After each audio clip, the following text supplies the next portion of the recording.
Hey Mars. I'm reading to you from Ian Banks' The Crow Road. I don't know how far I'll get.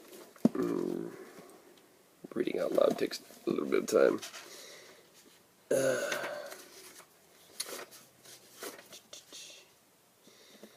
dedication is, again, for Anne, and with thanks to James Hale, Mick Cheatham, Andy Watson, and Steve Hatton. Chapter 1. It was the day my grandmother exploded. I sat in the crematorium, listening to my Uncle Hamish quietly snoring in harmony to Bach's Mass in B minor, and I reflected that it always seemed to be death that drew me back to Gallenach. I looked at my father, sitting 2 rows away in the front line of seats in the cold, echoing chapel. His broad, graying-brown head was massive above his tweed jacket. A black armband was his concession to the solemnity of the occasion. His ears were moving in a slow, oscillatory manner, rather in the way John Wayne's shoulders moved when he walked. My father was grinding his teeth. Probably he was annoyed that my grandmother had chosen religious music for her funeral ceremony. I didn't think she had done it to upset him.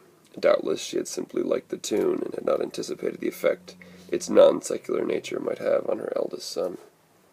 My younger brother James sat to my father's left.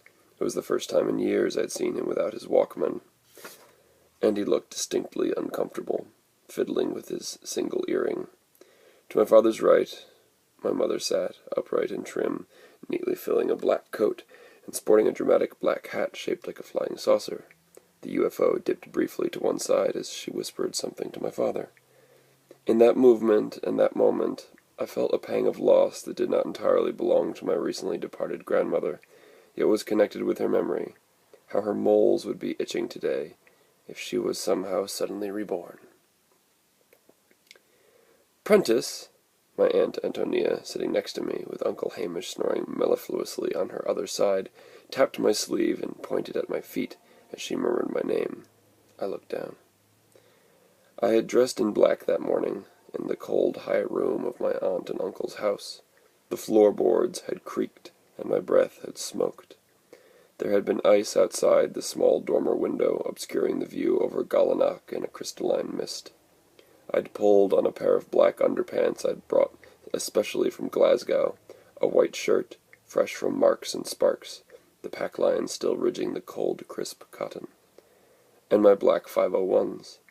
I'd shivered and sat on the bed, looking at 2 pairs of socks, one black, one white. I'd intended to wear the black pair under my 9-eye docks with the twin ankle buckles, but suddenly I had felt that the boots were wrong. Maybe it was because they were matte finish. The last funeral I'd been to here, also the first funeral I'd ever been to. This gearhead...